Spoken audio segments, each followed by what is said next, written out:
سورۃ الحدید کی آیت نمبر 28۔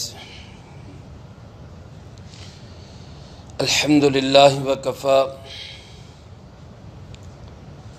وسلام علی عبادہ الذین اصطفی، خصوصاً علی سید الرسل وخاتم الانبیاء وعلی آلہ واصحابہ الاتقیاء۔ اما بعد فاعوذ باللہ من الشیطان الرجیم، بسم اللہ الرحمن الرحیم۔ یا ایہا الذین آمنوا اتقوا اللہ وآمنوا برسولہ یؤتکم کفلین من رحمتہ ویجعل لکم نورا تمشون بہ ویغفر لکم، واللہ غفور رحیم۔ لئلا يعلم أهل الكتاب ألا يقدرون على شيء من فضل الله وأن الفضل بيد الله يؤتيه من يشاء، والله ذو الفضل العظيم۔ یا ایہا الذین آمنوا، اے ایمان والو، اتقوا اللہ، اللہ سے ڈرو، وآمنوا برسولہ، اور ایمان لاؤ اس کے رسول حضرت محمد صلی اللہ علیہ وآلہ وسلم پر۔ یؤتکم کفلین من رحمتی، وہ دے گا تمہیں دو حصے اپنی رحمت کے، وَيَجْعَلْ لَكُمْ نُورًا، اور تمہارے لیے ایسی روشنی کر دے گا، تمشون بِہِ، جس میں تم چلو گے، وَيَغْفِرْ لَكُمْ، اور وہ تمہیں بخش دے گا، واللہ غفور الرحیم، اور اللہ رب العالمین بہت بخشنے والا، نہایت رحم کرنے والا ہے۔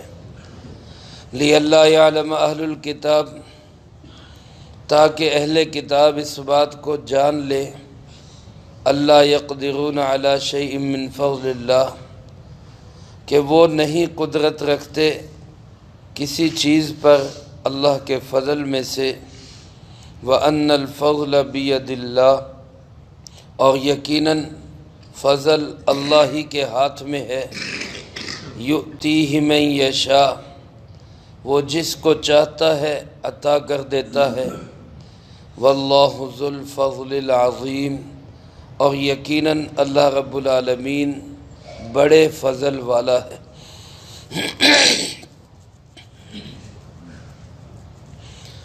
یہ سورۃ الحدید کی آخری دو آیتیں ہیں، اور 27ویں پارے کی بھی آخری دو آیتیں ہیں۔ ان آیات مبارکہ میں اللہ رب العالمین نے تمام دنیا کے یہودیوں اور عیسائیوں کے لیے ایک راستہ کھولا ہے۔ اسلام نے اپنے دروازے کبھی بھی کسی کے لیے بند نہیں کیے۔ کوئی بھی شخص دین اسلام کی حقانیت کو سمجھ کر یقین کے ساتھ کلمہ پڑھ کے اسلامی عقائد کو تسلیم کر کے اسلام میں داخل ہونا چاہے تو اسلام اس کو خوش آمدید کہتا ہے، قبول کرتا ہے۔ یہودیوں میں آج کوئی انسان خدا نخواستہ یہودی ہونا چاہے تو وہ اس کو قبول نہیں کرتے۔ ان کا ایک خاندانی مذہب ہے، اپنے خاندان کے باہر والے کو وہ تسلیم نہیں کریں گے۔ وہ یہ تسلیم کر لیں گے کہ تم مسلمان بھی نہ رہو، کوئی مذہب نہ رکھو، آزاد ہو جاؤ، اپنے دین میں قبول نہیں کرتے۔ عیسائی بنا لیتے ہیں، لیکن اپنے دین کے متعلق وہ بھی پوری طرح اعتماد کرنے کے لیے تیار نہیں ہوتے۔ لیکن یہ اسلام کی وسعت ہے کہ اسلام کہتا ہے کہ کلمہ پڑھ لو، ایمان قبول کر لو تو فَإِخْوَانُكُمْ فِي الدِّينِ، تم ہمارے بھائیوں جیسے ہو۔ چنانچہ اللہ رب العالمین نے یہاں یا ایھا الذین آمنوا سے خطاب کیا ہے اہل کتاب کو، اور یہ شاید قرآن کریم میں واحد مقام ہے جہاں ایمان والوں کا خطاب اہل کتاب کو کیا گیا، ورنہ یا ایھا الذین آمنوا سے خطاب ایمان والوں کو ہی ہوتا ہے، اور یہود و نصارہ کو خطاب ہوتا ہے اہل کتاب کے لفظ۔ لیکن چونکہ وہ کسی حد تک اپنے آپ کو ایمان والے سمجھتے تھے، حضرت عیسیٰ علیہ السلام پہ ایمان رکھنے والے وہ تو اسلام سے پہلے سچے مذہب پہ تھے، اور حضرت عیسیٰ علیہ السلام سے پہلے حضرت موسیٰ علیہ السلام پہ ایمان رکھنے والے وہ سچے مذہب پہ تھے۔ کسی حد تک ان کو تھا کہ ہم بھی ایمان والے ہیں۔ اللہ پاک نے اسی لفظ سے ان کو مخاطب کر کے کہا کہ اگر تم واقعی دعویٰ کرتے ہو کہ تم ایمان والے ہو تو پھر آخری نبی، سب سے اعلیٰ برتر نبی، امام الانبیاء جناب محمد مصطفیٰ صلی اللہ علیہ وسلم کی نبوت کو بھی تسلیم کرو۔ سارے نبیوں نے ان کی دعوت دی ہے، ان کا پیغام دیا ہے۔ حضرت عیسیٰ علیہ السلام کی بشارت قرآن کریم میں بھی موجود ہے، آج بھی انجیل میں موجود ہے کہ انہوں نے اس بات کی خوشخبری دی تھی کہ میرے بعد ایک نبی آئیں گے جن کا نام نامی اسم گرامی احمد صلی اللہ علیہ وسلم ہوگا۔ اب اگر کوئی عیسائی حضرت عیسیٰ علیہ السلام کو مانتا ہے لیکن حضرت محمد صلی اللہ علیہ وسلم کو نہیں مانتا تو وہ در حقیقت حضرت عیسیٰ علیہ السلام کو بھی نہیں مان رہا، کیونکہ اگر ان کو مانتا ہوتا تو ان کی یہ بات بھی مانتا بھی میرے بعد حضرت محمد صلی اللہ علیہ وسلم آئیں گے۔ اس کا مطلب ہے ان کا انکار کر رہا ہے۔ اسی طرح حضرت موسیٰ علیہ السلام نے بشارتیں دی، سارے انبیاء علیہ السلام سے وعدہ لیا گیا تھا کہ اگر وہ تمہاری زندگی میں آئے تو لَتُؤْمِنُنَّ بِهِ وَلَتَنْصُرُنَّ، تم ان پہ ایمان بھی لاؤ گے، ان کی مدد بھی کرو گے۔ اب اگر کوئی شخص یہودی ہونے کا دعویٰ کرتا ہے لیکن حضرت محمد صلی اللہ علیہ وسلم کو نہیں مانتا تو وہ در حقیقت حضرت موسیٰ علیہ السلام کو بھی نہیں مان رہا۔ اور پہلے بھی یہ بات گزر چکی کہ کسی ایک نبی کا انکار وہ سارے انبیاء علیہ السلام کا انکار ہے۔ اس لیے اللہ پاک نے ان کو کہا کہ اگر تم ایمان قبول کر لو، اے ایمان والو یعنی یہود و نصارہ، اگر تم سچے دل سے ایمان قبول کر لو تو پھر اللہ سے ڈرو، وَآمِنُوا بِرَسُولِهِ، اور اس کے رسول، یہاں رسول سے مراد جناب محمد کریم صلی اللہ علیہ وسلم، ان پہ بھی ایمان لے آؤ۔ اگر تم ایسا کر لو گے تو اللہ فرماتے یؤتکم کفلین من رحمتی، اللہ تمہیں اپنی رحمت کا دگنا صلہ عطا کرے گا، 2 گنا تمہیں اجر ملے گا، ایک تو پہلے نبی پہ ایمان کا اور دوسرا اگلے نبی پہ ایمان کا، آخری نبی پہ ایمان کا، دونوں اجر اللہ تمہیں دیں گے۔ اس میں علماء نے یہ لکھا ہے کہ اگر کوئی شخص حالت کفر میں ہوتا ہے اور وہ اچھے اعمال کرتا ہے، عیسائی ہے یا یہودی ہے، وہ اچھے کام کرتا ہے، عبادت کرتا ہے، نیکی کے کام کرتا ہے، عیسائی یا یہودی رہتے ہوئے اس کا نیکی کا کوئی عمل قابل قبول نہیں ہے، اللہ کی بارگاہ میں قبول نہیں ہوگا۔ لیکن اگر وہی عیسائی یا یہودی مسلمان ہو جاتا ہے تو اسلام کے بعد کے اعمال تو اس کے قابل قبول ہوں گے ہی، اسلام سے پہلے کے نیک اعمال بھی اللہ اس کے قبول کر لے گا۔ گویا اس کو ڈبل اجر کا ایک دروازہ اللہ پاک نے دیا ہے کہ تم آؤ ہم تمہیں 2 اجر سے نوازیں۔ اور ایک حدیث پاک میں آتا ہے رسول اللہ صلی اللہ علیہ وسلم نے ارشاد فرمایا، جس کا مفہوم یوں ہے کہ 3 آدمی ایسے ہیں جن کو اللہ پاک ان کے ہر عمل کا دوہرا اجر عطا کرتا ہے۔ ایک آدمی فرمایا یہی یہودی یا عیسائی جو پہلے نبی پہ بھی ایمان رکھتا ہو اور پھر آخری نبی جناب محمد کریم صلی اللہ علیہ وسلم پہ بھی ایمان لے آئے، فرمایا کہ اس کے ہر عمل کا اس کو دوہرا اجر ملے گا۔ دوسرا فرمایا وہ آدمی جو غلام ہو اور وہ اپنے آقا کا بھی پورا حق ادا کرے، اپنے اللہ کا بھی پورا حق ادا کرے۔ آج کل غلام کی جگہ ملازم کہہ لے، جو ملازم ہے ملازمت کا بھی پورا حق ادا کر رہا ہے، اللہ کے حق میں بھی کمی نہیں کر رہا۔ نماز کا وقت ہے نماز پڑھتا ہے، اور دوسرے عبادات اعمال کا وقت ہے وہ کرتا ہے، اور ملازمت میں بھی کوئی کمی نہیں کرتا۔ اللہ کے محبوب صلی اللہ علیہ وسلم نے فرمایا اس غلام کو بھی دوہرا اجر ملے گا۔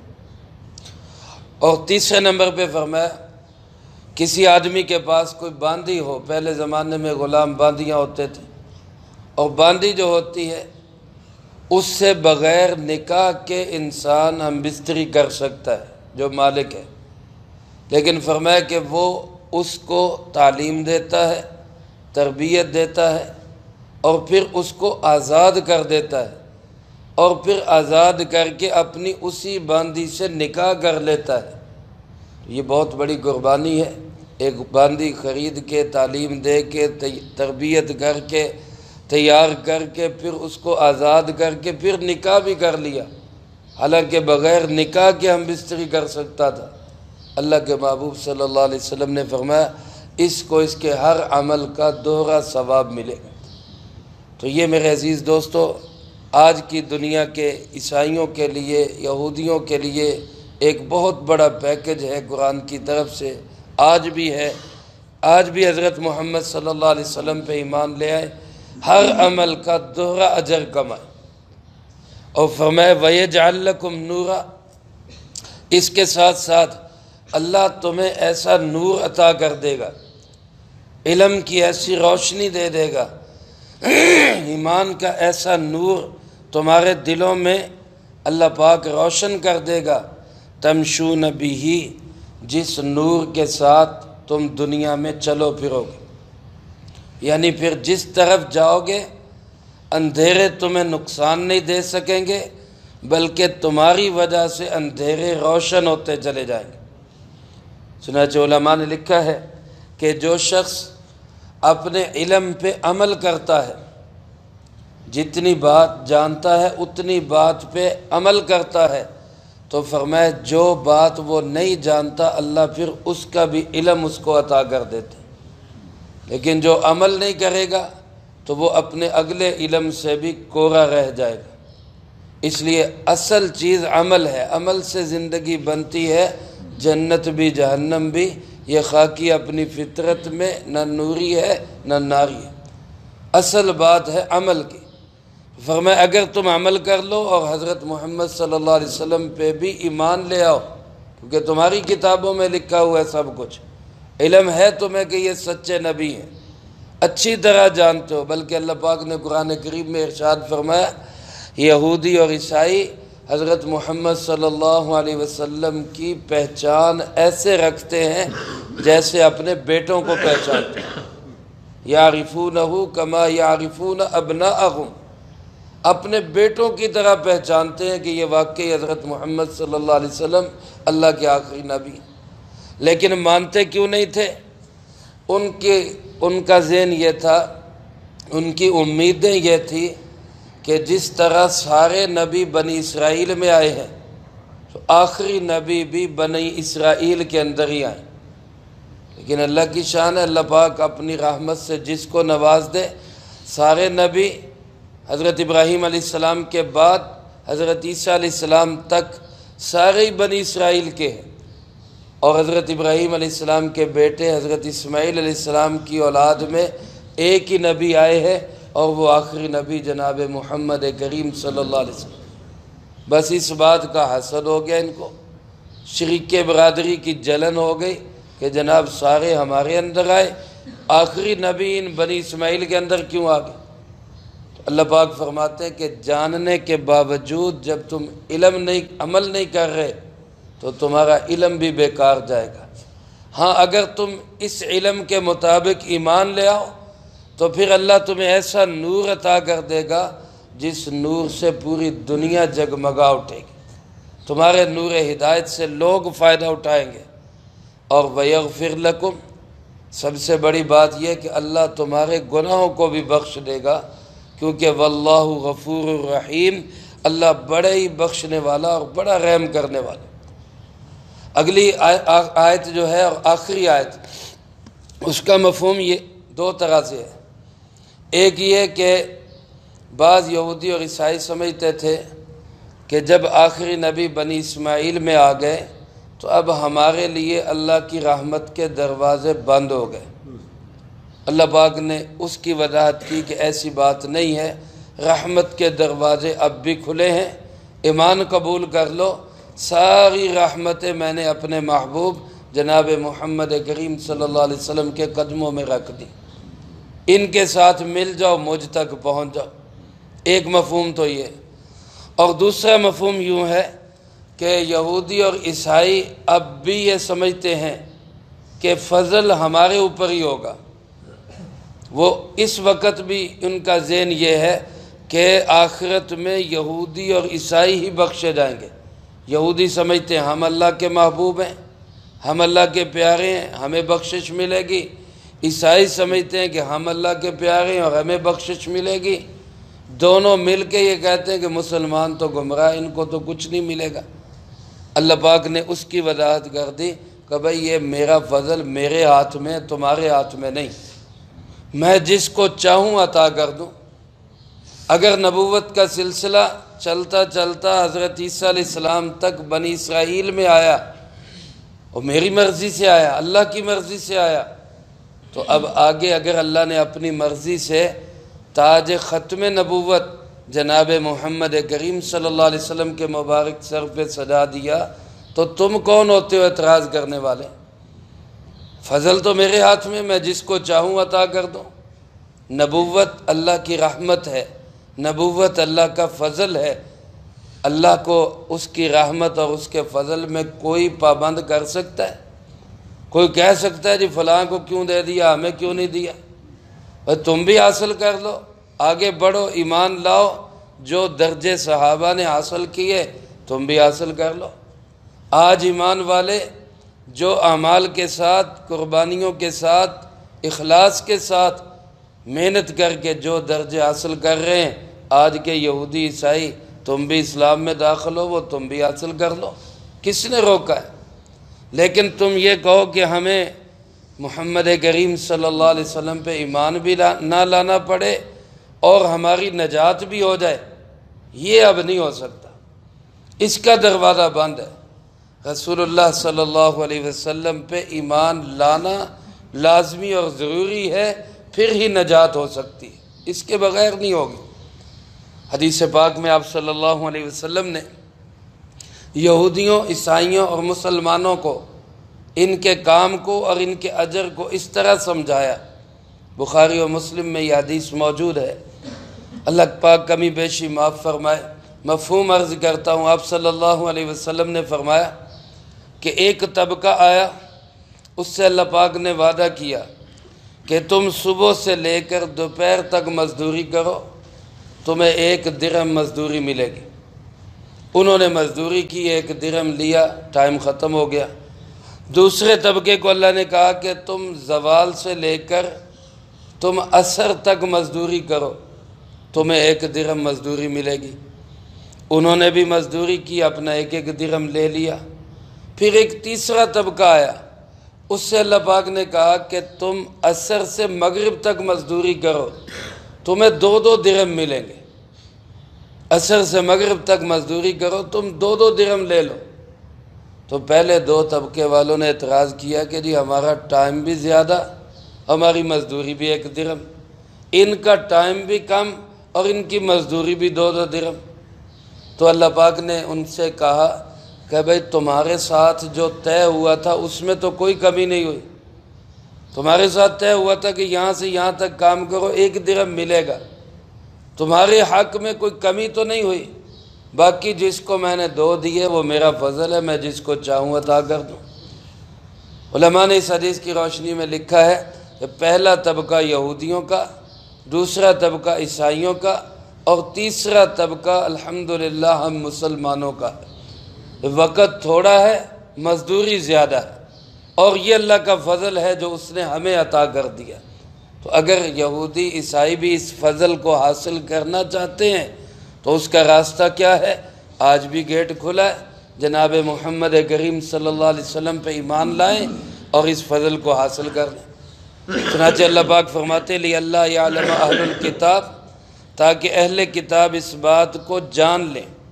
علماء نے لکھا یہ لا زائدہ اس کا ترجمہ نہیں ہے، اور معنی یہ بنے گا کہ اہل کتاب کو اس بات کا علم ہو جائے، اللہ یقدرون علی شیء من فضل اللہ، کہ وہ لوگ یعنی یہودی اور عیسائی وہ اللہ کے فضل پہ قدرت نہیں رکھتے، اللہ کا فضل ان کے کنٹرول میں نہیں ہے، ان کا قابو نہیں ہے اللہ کے فضل پہ، بلکہ وَأَنَّ الْفَضْلَ بِيَدِ اللَّهِ، اللہ کا فضل کس کے ہاتھ میں ہے؟ اللہ ہی کے ہاتھ میں۔ اللہ کا فضل اللہ ہی کے کنٹرول میں ہے۔ یؤتیہ من یشاء، وہ جس کو چاہے اپنا یہ فضل عطا کر دے۔ اور فرمایا واللہ ذو الفضل العظیم، اللہ پاک بہت بڑے فضل والا ہے۔ میرے بھائیو، ہم اس بات پہ شکر بھی ادا کریں کہ اللہ پاک نے ہمیں ایمان کی دولت سے نوازا ہے۔ سب کہہ دیں الحمدللہ، اور آئندہ کے لیے دعا بھی کریں گے اللہ ہمیں کبھی اس سے محروم نہ کر دے۔ اور جو حضرات جو لوگ اس ایمان میں شامل نہیں، ان کو ہم دعوت بھی دیں کہ وہ بھی اپنے غلط مذاہب کو چھوڑ کر دین حق اور سچے دین اسلام پہ عمل پیرا ہو جائیں۔ اللہ مجھے آپ کو سب کو اس کی توفیق نصیب فرمائے، جو کہا سنا اس کو زندگی میں لا کے دوسروں تک پہنچانے کی توفیق عطا فرمائے۔ الحمدللہ 27واں پارہ بھی مکمل ہو گیا، اور اللہ پاک نے اپنے فضل سے توفیق عطا فرمائی۔ اللہ اس کو اپنی بارگاہ میں قبول فرمائے۔ مختصر سا اکرام بھی ہوگا آپ کا دعا کے بعد انشاءاللہ۔ اور ایک یہ ہمارے پاس عالمی مجلس تحفظ ختم نبوت کی رکنیت سازی ہر 3 سال کے بعد ہوتی ہے۔ ختم نبوت کا کارکن بناتے ہیں، رکن بناتے ہیں۔ اس ایک پرچی کی قیمت ہمیں معلوم ہوگی آنکھیں بند ہونے کے بعد، صرف 10 روپے کی ایک پرچی ہے، اور سب بھائی دعا کے بعد اپنی رکنیت فارم پر کر کے 10 روپے کے ساتھ ختم نبوت